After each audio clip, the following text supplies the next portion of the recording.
Mas vamos lá. Meninos e meninas, agora a gente vai dar início às sessões de comunicação, que são apresentações um pouco mais curtas, que vão mostrar, só para o público que não é do grupo, são comunicações do que os componentes desse grupo de pesquisa têm estudado, ou têm se interessado, ou têm, enfim, se debruçado nos últimos tempos. Os trabalhos são diferentes, mas todos convergem para essa ideia que a gente vem trabalhando aqui.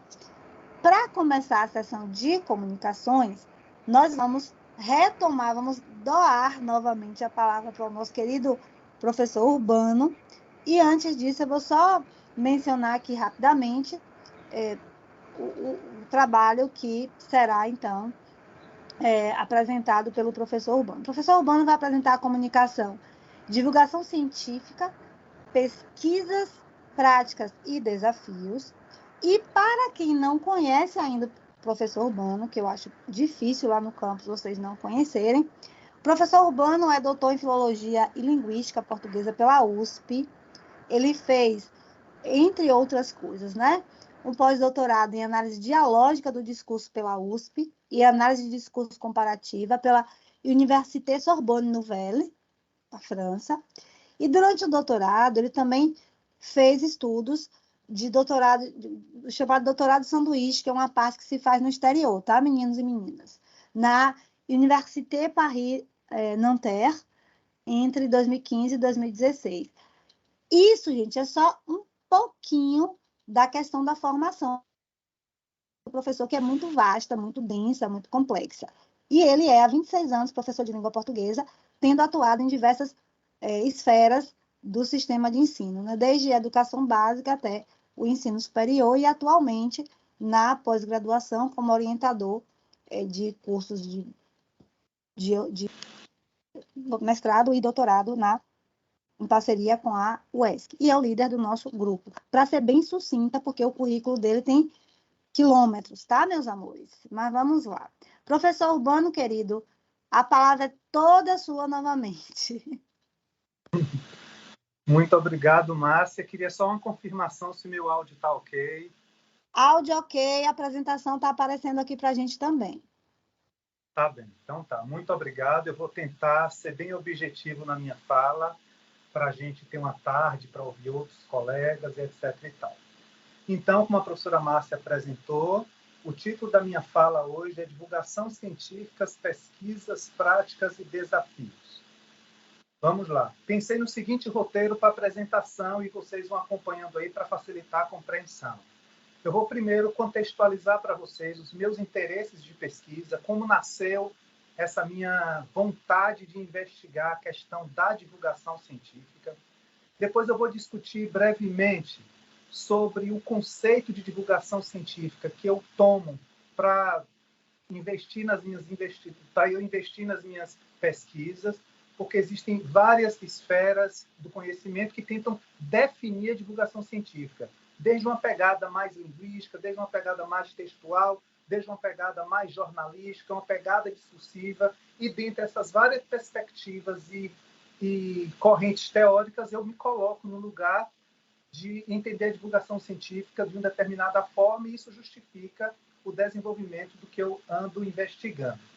Depois, muito brevemente, para cumprir 15, 20 minutos, eu digo qual é a teoria e a metodologia que eu utilizo para fazer minhas investigações, e depois uma espécie de eu vou prestar conta das pesquisas que eu venho desenvolvendo, que justifica, por exemplo, a gente está num grupo de pesquisa fazendo discussão, a gente está participando de evento, a gente está promovendo um seminário para poder ouvir o que os outros pesquisam, a gente mostrar o que a gente debate com os colegas, com os alunos, com os orientandos, para tentar explicar algum fenômeno da sociedade pelo viés da língua, pelo viés do discurso.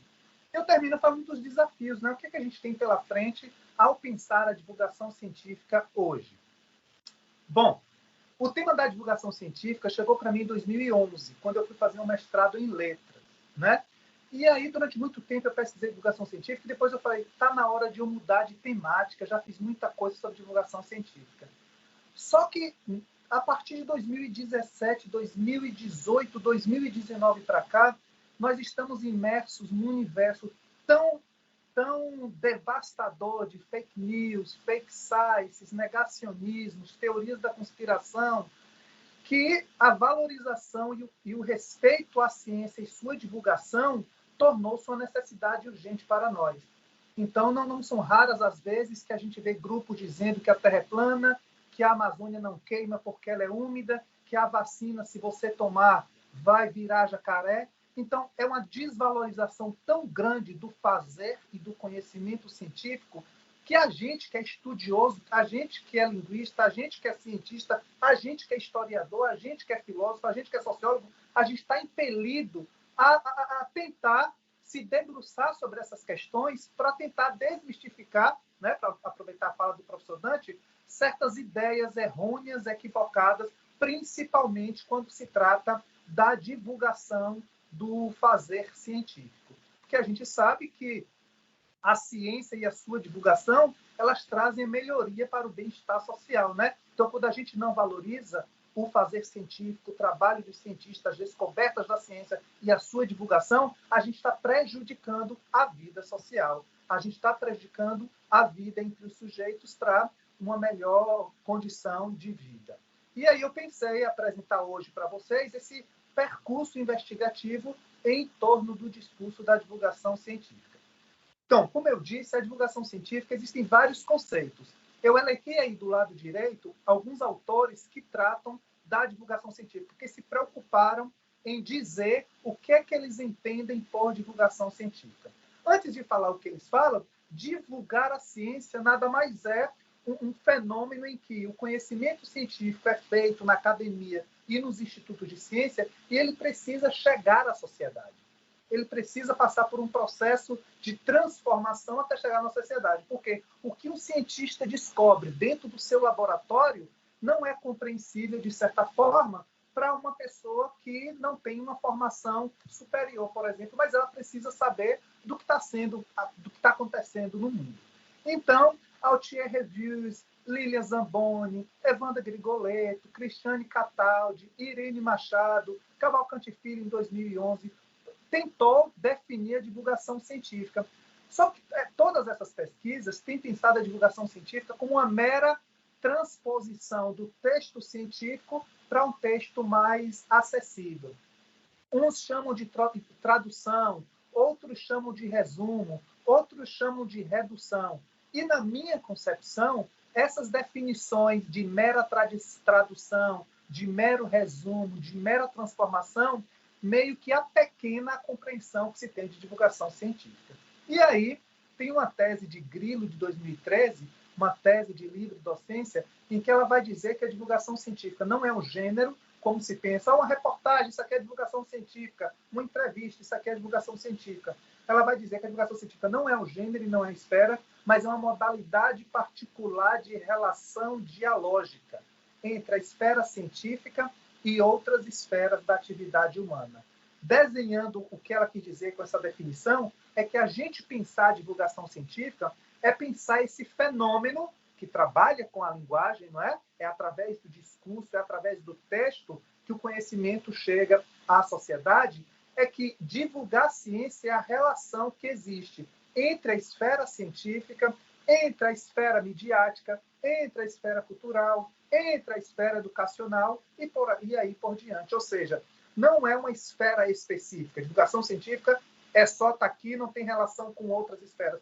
Tem relação sim, porque muitas vezes uma determinada reportagem que fala de uma descoberta científica está publicada em um jornal, ou muitas vezes está sendo apresentado em um congresso, num ambiente acadêmico, ou muitas vezes é motivo de uma exposição num determinado museu, ou muitas vezes é um trabalho apresentado numa sala de aula. Então, o que a gente tem é um diálogo entre as diferentes esferas para poder promover a divulgação científica. E aí ela se materializa, aí sim, essa divulgação, ela toma corpo, ela se materializa nos mais variados gêneros, que são, por exemplo, um artigo, uma reportagem, uma exposição, um editorial, ou seja, diferentes gêneros acabam materializando a divulgação científica, mostrando que ela está se relacionando, dialogando com diferentes esferas.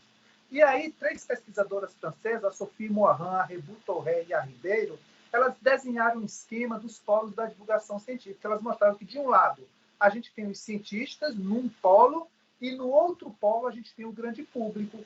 E o divulgador seria aquele sujeito que fica na mediação entre o que o cientista fala e, com esse texto do cientista, ele trabalha nesse texto, aí tem marca de autoria, porque o divulgador é como se fosse também um tradutor, ele precisa deixar marca de autoria para produzir um texto que seja compreensível pelos outros, pelo grande público, que a gente chama de não especialistas.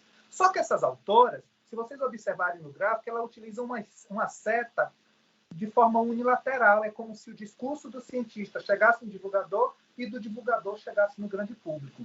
E eu penso que, na verdade, o que a gente tem é uma relação dialógica entre os três polos, né? Porque se, de um lado, o cientista constrói o seu discurso científico com aquele texto que só quem é especialista da área compreende, pense aí no resultado de uma pesquisa científica de um determinado físico.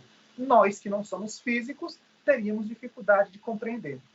Só que o físico, ele constrói o texto dele daquela forma muito fechada, muito complexa, e que só é compreendido pelo seu grupo, porque ele está dialogando internamente, não é? Mas se a gente pensar que o divulgador ele lança a mão desse texto e trabalha no texto para poder torná-lo compreensível para o grande público, o divulgador ele acaba também nessa relação dialógica com o cientista e com o grande público. Então, não é uma linha unilateral, mas é uma faca de dois gumes, né? Para lá e para cá. Bom, dito isso, quero mostrar para vocês quais são as teorias que eu utilizo para analisar a divulgação científica, não é? Eu trabalho com a chamada análise dialógica do discurso, que é uma teoria que advém dos pensadores russos do chamado Círculo de Bakhtin. São filósofos russos, filósofo, historiador, musicista, que no início do século passado se reunia na Rússia para discutir questões das mais variadas áreas, linguagem, arte, religião, política, e resultou das discussões desses intelectuais russos uma determinada teoria que aqui no Ocidente nós passamos a chamar de análise dialógica do discurso, porque um dos elementos principais dessa teoria é um conceito chamado de dialogismo. E aí a professora Betty Bright, uma estudiosa de São Paulo, ela cunhou o termo análise dialógica do discurso, que é uma maneira brasileira de ver essa vertente da análise do discurso. Muitas vezes, em outros países, você não vê falando análise dialógica do discurso. É como o Brasil nomeou e, de certa forma, exporta essa nomenclatura da análise dialógica. E aí o Bakhtin vai dizer que não dá para analisar a língua, como se fazia a linguística da época, apenas levando em consideração os elementos linguísticos. Para eu explicar o funcionamento da língua, eu tenho que levar em consideração questões sociais, questões políticas, questões ideológicas, questões históricas, ou seja, sociedade, política, história, economia, cultura, tudo isso influencia no modo de ser da língua. E aí, essa teoria, Urbano, os filósofos russos, esse ciclo de Bakhtin, principalmente o filósofo Bakhtin, ele privilegiou o enunciado literário. A teoria dele é mais analisando texto literário, como Dostoiévski, como Rabelais, como Goethe. Só que Bakhtin, nas suas elaborações explicando o funcionamento da língua, estava no horizonte dele a questão da divulgação científica. Então, em alguns textos do Bakhtin, você consegue perceber que ele analisa a literatura e ele diz que aquela reflexão, principalmente quando pensa no interlocutor, também leva em consideração o horizonte, principalmente daqueles que leem textos de popularização científica. Então, essa teoria, além dessa passagem, muitos outros conceitos da análise dialógica servem para a gente entender como funciona a divulgação científica, como a questão do sujeito, como a questão da ideologia, como a questão do gênero, como a questão da responsividade. Um outro braço da teoria, uma outra teoria que eu utilizo, um outro braço, né, teórico, é a análise de discursos comparativa. Ela surgiu na França há uns 20 anos, principalmente na Université Sorbonne Nouvelle, e o Cléchat, que é o laboratório que trabalha com análise comparativa, toma a comparação para explicar fenômenos de diferentes esferas. Então, sempre pega línguas diferentes e culturas diferentes para explicar o funcionamento. E essa teoria me abraçou porque eu queria entender como a divulgação científica também é feita em outros países. E aí, os pressupostos metodológicos da análise comparativa chegaram muito forte. E lá, o estudo da divulgação científica, esse CLAST-A, SEDSCORE, que é o laboratório, ele começou se preocupando em estudar os discursos de transmissão do conhecimento, que é uma espécie de sinônimo para o que a gente chama de divulgação do conhecimento. Então, vejam que desde 2011, eu mostrei a vocês, desde 2011 eu estou investigando divulgação científica. Eu analisei divulgação científica no meu mestrado quando eu estudei uma revista chamada Língua Portuguesa, em que o professor José Luiz Fiorin produzia texto para aquela revista. Então, a gente tem um professor que é cientista e produz artigos, e produz livros, e faz conferências no âmbito científico, e a gente tem um professor Fiorin divulgador, quando ele escreve numa revista para professores de português da educação básica. E eu fui lá esmiuçar para observar como funcionava esse documento. Aí, no doutorado, me interessou estudar como surgiu a divulgação, quais os principais movimentos da divulgação científica no Brasil. Aí eu fui lá no século XIX procurar saber, quando o Brasil estava no processo de independência, o que foi que começou a ter um boom de divulgação científica. Aí eu descobri as conferências populares da Glória que aconteciam no Rio de Janeiro na primeira metade do século XIX. E aí me debrucei para estudar com a teoria do Bakhtin como eram essas conferências populares da Glória. Depois eu fiz um estudo, quando eu conheci a teoria comparativa, a análise comparativa, e eu tinha tido essa experiência na França, eu queria ver como é que se faz divulgação científica no Brasil e como é que se faz divulgação científica na França. E tomei duas revistas. Eu tomei a revista Ciência Hoje no Brasil e a revista La Recherche na França, para eu mostrar as similaridades, as diferenças e as variações do fazer científico nas revistas. Então, mostrei alguns aspectos da Ciência Hoje no Brasil, como se apresentava o discurso, e mostrei na La Recherche também como se dava. E em 2022, eu quis aprofundar mais nos fundamentos comparativos e eu fiz um novo estudo lá na França. Bom, aí no Instituto, que é onde, quando eu volto, como eu falei na apresentação, né? Quando eu volto, eu quero continuar estudando a divulgação científica, eu tive parceiros importantíssimos, e o prestar conta seria isso. E aí, logo em 2017, eu tive uma parceria extremamente grande com Antônio Vitor Silva Bonfim, que eu falando com ele que eu tinha estudado divulgação no século XIX, ele fez um projeto de iniciação científica e estudou a divulgação científica no século XX, analisando algumas práticas e seus funcionamentos. Em 2018, eu tive a oportunidade de ter como parceiro de pesquisa Lucas Vinícius e Ana Júlia Souza, quando eles estudaram revista de divulgação científica no Brasil e na Inglaterra. Então, pegaram a How It Works, que é uma revista da Inglaterra, e pegaram a Super Interessante, que é uma revista no Brasil, para poder explicar como é que se faz, como é que coloca na revista, se tem diferença, se não tem, como o gênero funciona, etc. e tal. Em 2019, tive mais dois presentes, Marília Barreto e Ítalo Valete, quando também estudaram divulgação científica em dois países diferentes. Marília comparou Brasil e Espanha, com a revista Super Interessante no Brasil e a Muito Interessante na Espanha, e o Ítalo estudou a American Scientific American, uma revista americana, e estudou a Consciência, que é uma revista brasileira. E na pandemia, foi um estudo à distância, de forma remota, a Fernanda Karen, ela comparou como é que acontece a divulgação científica nas redes sociais. E ela comparou perfis de divulgação científica no Facebook e no Twitter, e mostrando como as figuras femininas estão lá divulgando ciência. E aí ela analisa, mostra como funcionou, etc. e tal. Então, são pesquisas, vejam, que engrandecem e ampliam o olhar de pensar a divulgação científica, não só no século XIX, não só na revista, mas em diferentes esferas e por diferentes gêneros. E na pós-graduação, eu tenho tido também essa oportunidade de dialogar com Jamile, quando ela estudou a divulgação científica no livro didático, então você já vai para a esfera educacional. Juliana fez um mestrado para mostrar como ler texto de divulgação científica no Facebook contribui para a formação do sujeito leitor, e aí ela está pensando nas aulas de língua portuguesa. Jamile, novamente, no doutorado, ela estuda como a divulgação científica aparece na esfera escolar, e aí ela vai pegar vários livros de diferentes áreas de divulgação científica. E um outro doutorando, o Emerson Tadeu, professor da UNEB, ele estuda os gêneros da divulgação científica, os negacionismos científicos, como a voz da ciência e da religião estão povoando os discursos universitários. Mas aí, dentro do Instituto, eu digo assim, que fazer iniciação científica, mais do que os meninos, né, mais do que os nossos estudantes saberem da divulgação, ver como é que funciona, a gente tenta provocar uma formação de letramento acadêmico e científico.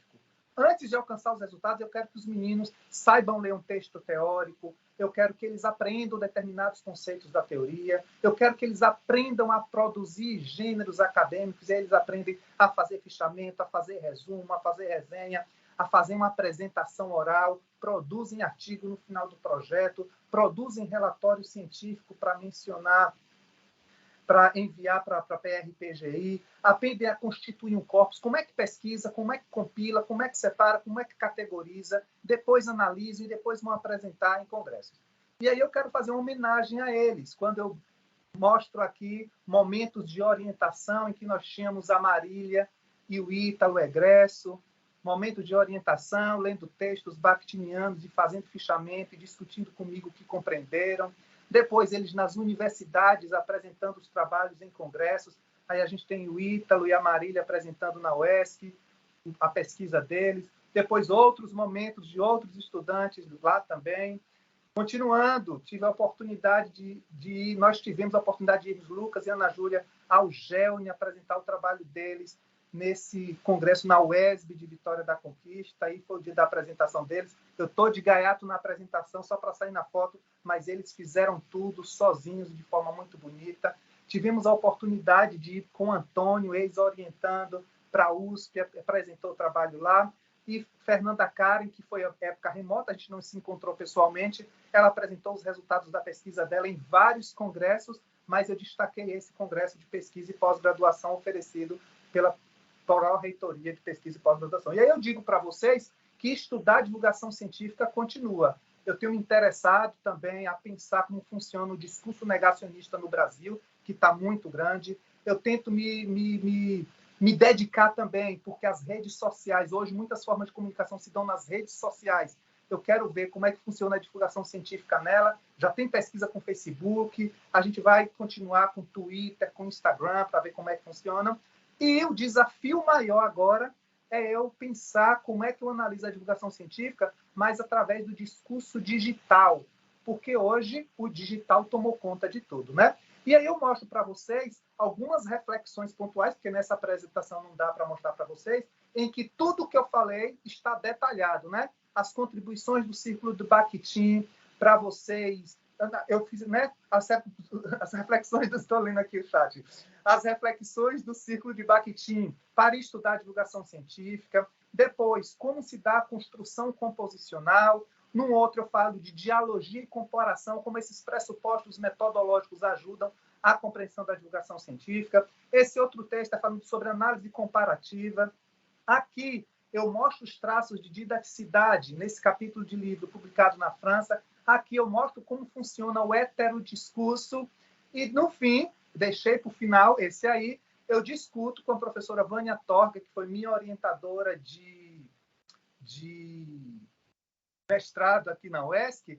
A gente intitulou o título A Força Libertária da Divulgação Científica no Combate à Grotesquidade da Desinformação, Vozes, Ambientes e Horizontes. E a gente diz que o desafio é nós tomarmos a divulgação científica como um fenômeno de combater essa grotesquidade da desinformação.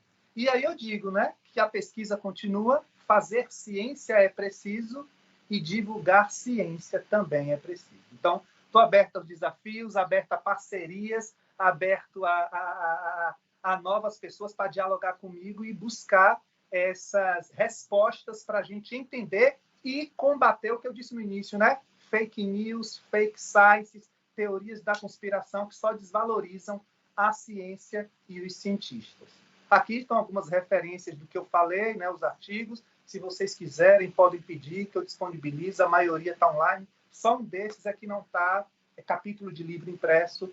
Muito obrigado. Eu não sei se eu cumpri, mas muito obrigado, Márcia. Obrigado a vocês pela presença. E depois a gente faz a discussão, caso vocês queiram. Tá bom? Um beijo. Obrigado.